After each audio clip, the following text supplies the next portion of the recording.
Aujourd'hui, on va parler de vacances et de budget et je vais vous donner en fait mes astuces pour réduire votre budget vacances.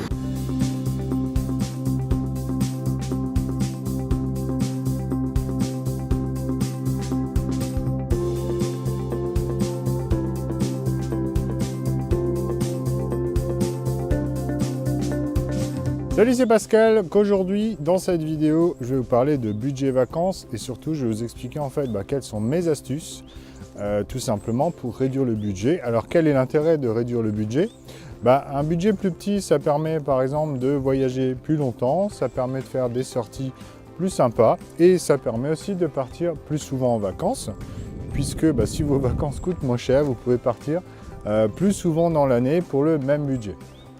Alors comme vous en avez l'habitude, je vous emmène avec moi en balade. Donc moi j'aime bien en fait faire des vidéos dans la nature, tout simplement parce qu'en fait, je dirais c'est quelque chose qu'on ne retrouve pas souvent.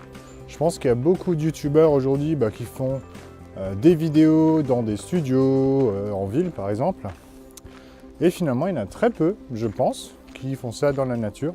Et du coup moi ça me permet en fait de combiner un petit peu de marche et ma vidéo en même temps.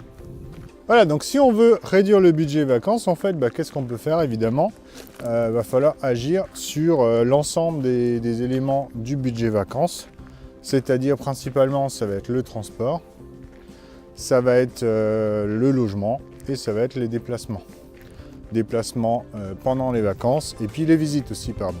Voilà, donc si vous faites beaucoup de visites, beaucoup de sorties, évidemment, ça peut avoir un impact important. Donc on va traiter déjà le premier élément qui concerne en fait le déplacement. Donc votre déplacement, c'est-à-dire l'élément principal qui va vous emmener en vacances. Alors ça peut être l'avion, très souvent c'est l'avion, quand on prend des vacances assez loin, on peut prendre l'avion ou bien la voiture, par exemple si vous voyagez localement en France, ou bien le train évidemment, ou bien pour certains c'est le bateau. Donc ce que moi je voulais vous dire, c'est que tout simplement déjà les avions, aujourd'hui il y a beaucoup de comparateurs qui existent. J'en ai déjà parlé cette semaine, par exemple Skyscanner, qui permet justement de trouver des vols vraiment sympas. On peut par exemple chercher en fait une destination en fonction du prix, d'accord? Au lieu de faire l'inverse, de dire voilà je cherche les prix pour une destination. Donc Skyscanner c'est super sympa, moi j'aime bien. Par contre il n'y a pas que ça. Récemment, moi j'avais découvert Google Flights aussi, donc encore un service de Google. Et oui, vous allez vous dire, tiens, Google est partout. Alors effectivement, Google a compris qu'en fait, les avions aujourd'hui, c'est quelque chose qui permet de gagner de l'argent puisqu'ils vendent du coup des billets et touchent une commission. Et donc en fait, Google Flight vous permet en fait de choisir. Alors en fait, ce qu'on va faire, c'est vous choisissez un aéroport de départ. Je vous mettrai une capture en même temps. Vous choisissez un aéroport de départ, là par exemple Strasbourg, vous choisissez alors soit une période du genre tout le mois de mai, ou bien une date de départ fixe, une date d'arrivée fixe, pardon. Vous pouvez choisir donc l'un ou l'autre, un peu comme Skyscanner, et ensuite Google peut vous afficher par exemple une carte avec l'ensemble des points qui sont accessibles depuis cet aéroport. Et donc pour chaque point, vous pouvez voir par exemple le prix du billet d'avion, en fonction de votre point de départ. Voilà, donc Google Flight, c'est plutôt sympa. Je vous invite évidemment à l'essayer et je mettrai le lien juste en dessous dans la vidéo. Donc derrière tous les liens dont je parle, il y aura un lien dans la description sur YouTube. Autre élément important, quand on veut par exemple prendre le train. Le train aussi, alors pour l'avion je ne l'ai pas dit, mais évidemment il est conseillé de réserver le plus tôt possible. En général au moins 3 mois avant. Il est rare d'avoir des prix plus intéressants en dernière minute. Ça c'est un petit peu les légendes urbaines. Donc voilà, si vous savez quelles sont vos dates, si vous avez moyen de réserver tôt, réservez tôt. Pour le train c'est pareil. En général les conseillers, moi je l'ai vu souvent quand on réserve tôt, c'est-à-dire au minimum 1 mois avant, voire 3 mois avant, on a des meilleurs tarifs. Donc par exemple en France aujourd'hui vous pouvez par exemple utiliser IDTGV, c'est aussi un service low cost de la SNCF. Sinon, vous avez aussi les TGV Proms. Donc pour ceux qui ne connaissent pas, c'est des billets un petit peu spéciaux puisque vous avez en fait des conditions, on ne peut pas se faire rembourser ou échanger le ticket. Donc c'est intéressant, ça permet d'avoir un prix sympa. Par contre, il y a des contreparties évidemment. Donc je vous invite à bien regarder les règles. Ensuite, si vous voulez partir en voiture, il y a deux solutions. Soit vous prenez votre propre voiture, soit vous faites du covoiturage. Donc pour le covoiturage, il y a des trucs sympas. Par exemple, donc, il y a le site aujourd'hui Blablacar qui est très connu. Je ne sais pas si vous l'avez déjà essayé. Moi, j'ai pas mal d'amis qui l'ont essayé. Ça permet justement de partager une voiture. Donc soit vous emmenez des gens, soit vous faites emmener par des gens. Et du coup, on peut partager les frais. Voilà. Donc allez sur Blablacar, vous rentrez un départ, une arrivée, des dates, et puis il va vous proposer en fait des solutions, voilà, s'il y a des personnes qui partent au même moment. Et vous aurez aussi une estimation du prix, ce qui est plutôt sympa, et ça permet vraiment de baisser les coûts par rapport à si vous partez en voiture tout seul par exemple. Ensuite, il y a un autre moyen de transport dont je n'ai pas parlé, c'est le bus. Alors le bus, en fait, moi je ne suis pas trop fan parce que c'est vrai que ce n'est pas toujours très confortable. Ça dépend un petit peu de vos envies. Si vous ne partez pas très loin, le bus, ça peut être sympa. Je sais que par exemple, il y a des nouvelles compagnies, comme par exemple Flixbus, d'accord, qui permettent d'avoir des tarifs assez sympas, de 50 € peut-être, pour faire la moitié de la France. Alors, je vous mettrai aussi les liens dans la description. Donc n'hésitez pas à voir si vraiment vous êtes ric-rac sur le budget. Pourquoi pas essayer Flixbus. Voilà, donc j'ai pas parlé des bateaux. Alors évidemment, les bateaux, c'est un petit peu particulier. Aujourd'hui, il n'y a pas beaucoup de comparateurs. C'est plutôt, voilà, si vous voulez prendre le bateau, évidemment, moi, ce que je vous conseille, c'est de comparer les différentes compagnies. Moi, je n'en parlerai pas plus parce que c'est vraiment pas du tout ma spécialité. Mais encore une fois, je pense que réserver tôt et comparer, c'est toujours intéressant.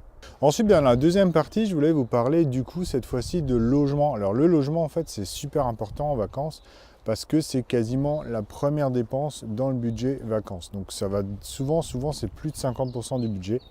Et pourtant, le logement, on peut faire plein de choses. Déjà, on peut choisir en fait le type de logement. Si on veut des choses plus ou moins confortables, d'accord, on peut très bien choisir. Alors, évidemment, il y a des extrêmes, mais vous pouvez choisir des choses. On n'est pas forcément obligé d'aller à l'hôtel, par exemple.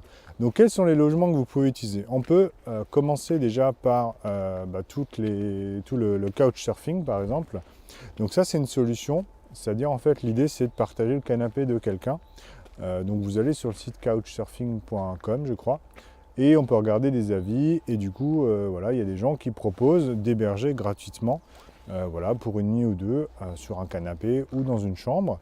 Alors évidemment, on dit que c'est gratuit. Bon, voilà, les bonnes manières suggèrent évidemment de donner un cadeau, de participer aux courses, par exemple. Mais c'est vrai que c'est un bon moyen de réduire son budget logement. Et c'est aussi intéressant, par exemple, si vous faites des étapes, on peut très bien imaginer dormir une nuit ici, une nuit ici, une nuit ici. Autre solution, c'est tout ce qui est logement partagé, comme voilà, vous connaissez peut-être les sites comme Airbnb. Donc on peut louer soit une chambre ou soit un logement entier. Donc n'hésitez pas à regarder. Aujourd'hui, Airbnb, ça cartonne vraiment parce que je pense que les gens ont compris qu'il y a vraiment des offres intéressantes là-dessus.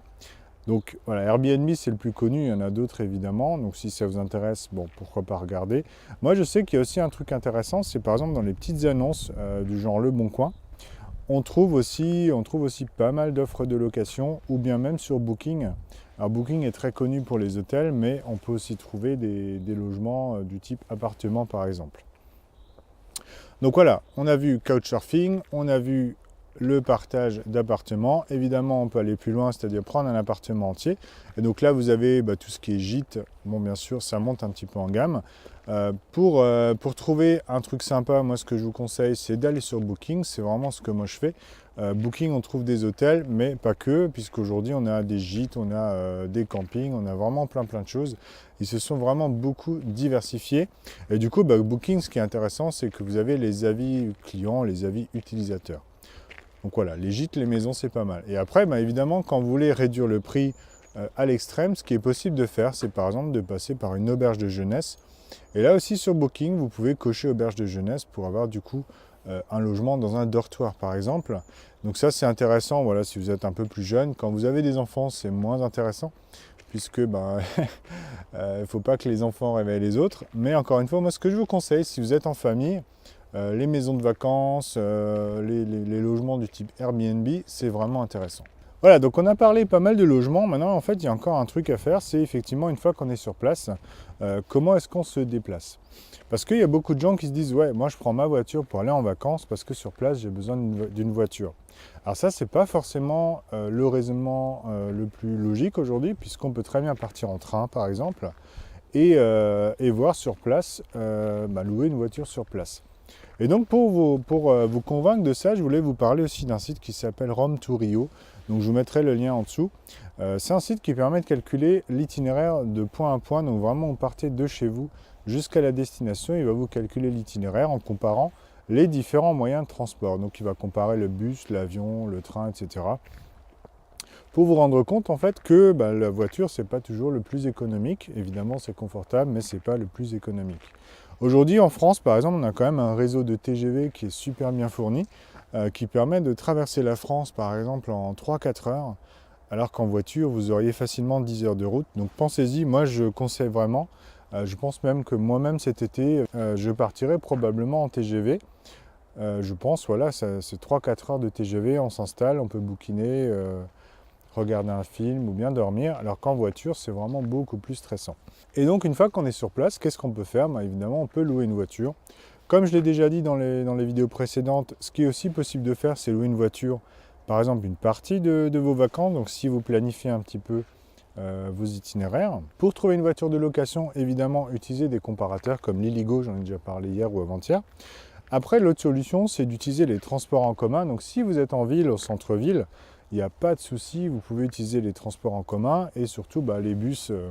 Par exemple, les bus municipaux, ça coûte 2-3 euros le ticket et on voyage vraiment pour pas cher. Ensuite, la solution pour aller encore plus loin, c'est si vous avez par exemple, si vous êtes plusieurs jours dans la même ville, moi je vous invite évidemment à regarder au niveau de la compagnie de transport de la ville, par exemple Paris, Strasbourg et autres, vous avez des forfaits pour des transports sur plusieurs jours. Donc par exemple, je sais qu'à Paris, il y a un forfait, je crois, 3 ou 5 jours, qui vous donne en fait un ticket qui permet de voyager en illimité pendant 5 jours. Donc ça, c'est assez intéressant si vous êtes dans la même ville plusieurs jours. Voilà, donc pensez-y vraiment. Donc, vous voyez qu'en fait, réduire le budget vacances, c'est surtout une histoire de préparation. Donc si vous préparez au moins un mois à l'avance, il n'y a pas de souci, vous arriverez à réduire vraiment le budget en gagnant sur des petites parties par-ci par-là. Ensuite, évidemment, l'autre point important dans le budget, c'est le repas. Donc le moins cher, il faut savoir que ça reste toujours le moins cher, c'est de faire ses courses au supermarché. Donc pourquoi c'est intéressant? Déjà voilà, c'est moins cher. Ça permet aussi de manger un petit peu plus local, de voir un petit peu ce que les locaux achètent. Donc c'est surtout intéressant si vous êtes dans un pays à l'étranger par exemple. Et ça permet du coup de vraiment réduire le prix. Donc si vous avez un logement avec une petite cuisine, allez-y, foncez je vous dirais. Après, si vous n'êtes pas trop cuisine, ce que vous pouvez faire, c'est par exemple cuisiner un repas par jour. Évidemment, pas forcément les 3, mais un repas par jour, c'est déjà pas mal. Et ça permet de gagner des économies, puisque bon, il faut savoir qu'un resto, on a vite 20-30 euros par personne. Donc si vous faites 3 restos par jour, ça peut vite chiffrer, quoi. Voilà, encore une fois, chacun décide. Moi, je vous donne simplement mes conseils, mon expérience. Chacun décide ce qu'il souhaite faire, son confort. Moi, ce que je conseille en général, c'est par exemple de prendre un hébergement avec le petit déjeuner inclus. Comme ça, vous démarrez la journée, vous faites un bon petit déj. À midi, ce qu'on peut faire, c'est manger sur le pouce, d'accord, ou par exemple en déplacement. Ça permet de ne pas rester assis trop longtemps, de ne pas perdre 2 heures à midi. Et surtout, ça permet de manger à l'endroit où vous êtes, d'accord. Alors que si vous devez rentrer à votre logement pour manger, les visites, ça complique un peu les visites. Et ensuite, le soir, quand vous êtes en fin de journée, vous avez plus le temps, vous pouvez du coup, pourquoi pas, faire un petit resto sympa en famille. C'est toujours intéressant, justement, pour passer un moment convivial et se détendre en fin de journée. Voilà. Donc ça, c'était un petit peu mes conseils. Alors, je vous invite, moi, ce qui m'intéresserait, c'est de connaître aussi vos astuces à vous. Si vous avez des astuces, par exemple, pour négocier des tarifs, pour gagner sur le budget voiture, hébergement, etc. Moi, j'aimerais vraiment connaître vos astuces, en fait, s'il y a des trucs à connaître dont je n'ai pas parlé. N'hésitez pas à les partager dans cette vidéo, donc simplement en mettant un commentaire sous la vidéo, sous YouTube. Voilà, et puis donc je vous dis à demain pour la prochaine vidéo. Ciao, ciao!